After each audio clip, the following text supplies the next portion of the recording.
You're watching the SWS Classroom Chat, and my name is Tejaswini Sudhir. With me today is Mrinal Kutteri, All India rank number 1 in NEET 2021. He scored a 720 on 720. Mrinal is now studying in AIMS New Delhi and is actually in the middle of his exams. Thank you so much, Mrinal, for taking out time for this chat today. No worries. It's a pleasure. So, before we get into tips for NEET aspirants, how has life been at AIMS? Given the sense that it's India's premier institute, how has life been? It's wonderful, and it's a place which allows you to develop and grow so much. And I don't just mean academically. Like everyone knows about the academics part anyway, and it's all true. The faculty here is obviously amazing. They're extremely educated, and they obviously know what they're talking about. And there's plenty of research opportunities here right from year one. And like basically, you will never run out of things to learn and do over here. But apart from the academic side, there's also the fact that if you're into extracurriculars, you have so much scope to develop on that over here because there are so many events which keep happening on a regular basis. So if you're into any art forms or fine arts, sports even, and add to that a a somewhat flexible schedule, I'll say, it means that you have a lot of time to develop very holistically as a person. So you study well to become a good doctor, obviously, but at the same time, you can also develop all your hobbies and other interests of yours to ensure like complete well-being. All in all, you can be pretty happy here. What you want, you can do. Now let's get to how to get to AIMS. I mean, there's less than Right. to go for NEET 22, and it's tense time, backlog, mock test papers, worrying about scores. How does one deal with the last 1 month of worry? People say that the last mile is always the most difficult one, and it's pretty true. Like I remember the last 1 or 2 months is always where you start feeling the burnout. You start feeling as if all the energy you have and all the motivation you had is spent, and now you just want to stop. So this is where motivation, willpower, or any factor that you can use to motivate yourself, no matter how small or how shallow it is, doesn't matter. If you can use something to motivate yourself and keep going just a little longer. It's today's what, June 20th, I think. But that means there's less than a month left. You're almost at the end of the road. You're very nearly there, and your preparation of 1, 2, or more years is about to reach the end of the road. So it's just a matter of holding on a little more. So try and find the motivation to keep going from somewhere. Like it's okay to keep taking breaks, obviously, but um, anything to ensure that you know what got you started on this route, Yeah. on this road, can sustain you for a little while longer. Talking a little more specifically academics wise, I think that this, for me at least, this part of the preparation phase had a very um, simple motto. I was reading NCRT and I was solving mock tests, which was about the only thing I was doing study wise in my day.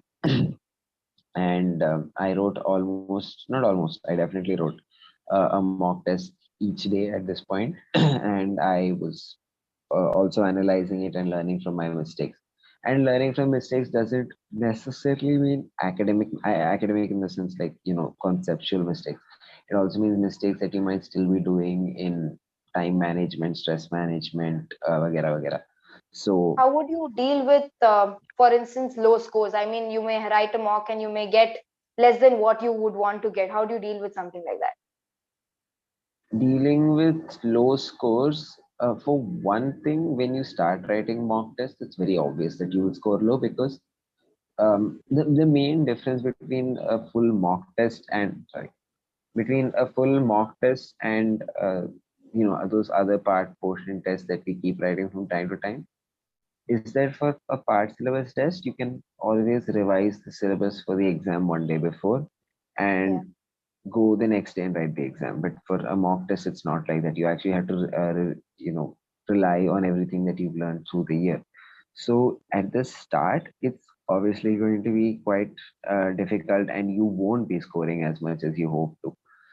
The, it's about uh, going on writing tests. You see, the thing is, when you don't score well in the first couple of mock tests you write, you think you're not prepared.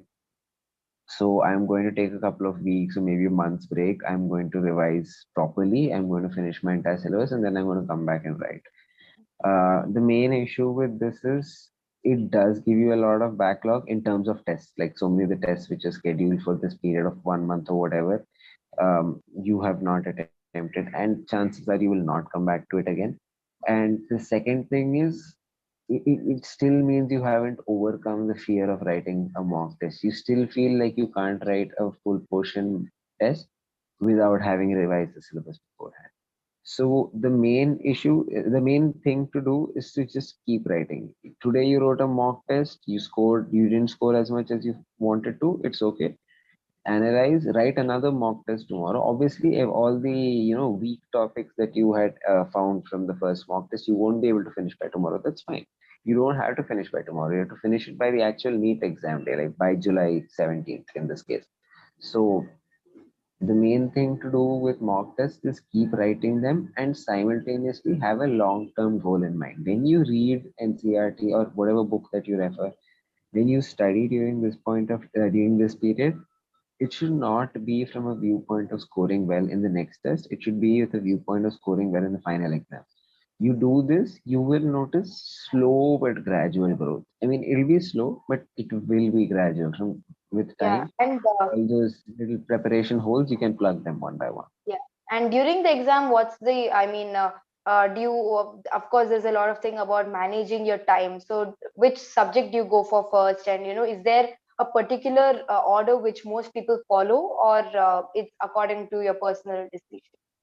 I mean, there is a very commonly followed pattern, but really, I feel that this is a little personal. I mean, it's a personal choice because most people write biology first, then chemistry, and then physics at the end.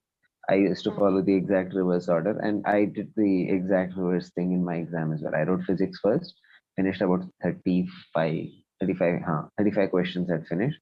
Then I felt like I was running short of time, so I have to be ready for the possibility that I may not be able to finish the paper. So then I went on to chemistry. Chemistry, I was able to finish fairly fast, so I went back and finished the rest of physics. And last May, I did biology. So there are others. Most people in general, the like what do you say, the tried and tested method is to do biology first, and that works for a lot of people. So this is another Yeah. reason why writing a lot of tests is important, because it gives you an opportunity to try out so many different ways of approaching the paper, so many different strategies of time management. And the thing is, you cannot go into the exam with a set strategy of time management. Like you can go with an order in mind key which subject to attempt first, but you have to adapt during the exam paper if it turns out that the subject you were most confident about, maybe that is the one which has a difficult paper this year, whereas the rest are easy. So you need to be able to adapt and kind of think on your feet during the exam to This make up for year, the that. number of aspirants has increased from 16 lakh to about 18 and a half, which is about 2.5 lakh more aspirants. And that's pretty huge. So many of them, my guesses, would be droppers. So how does a student not feel tense about the tremendous increase in competition? Truth is, tremendous increase in competition is, I mean, it's kind of become a universal fact, a truth right now. Ki every year the number of students is going to increase by 1 or 2 lakh. There's honestly nothing you can do about it, and it's one of those things that's kind of beyond your control. So the main thing, what I feel, I mean, it's a difficult thing to do. I get that, and I've been overwhelmed by the competition too. So the main thing that I believe helps would be to try and not get very caught up thinking about competition and thinking about others. Because at the end of the day, you're writing the exam and you have a set target in mind. So the less you think about competition and about how many other students are there like you who are writing the exam, the less it will bog you down, because the minute you start thinking about competition, you're going to fall, you're going to be pressurized, you're going to start thinking about things which are beyond your control, to be honest. And once you start coming under pressure, you will not be able to think straight. So as far as possible, just try not to think. And Do your the karma and the thing rest about will follow.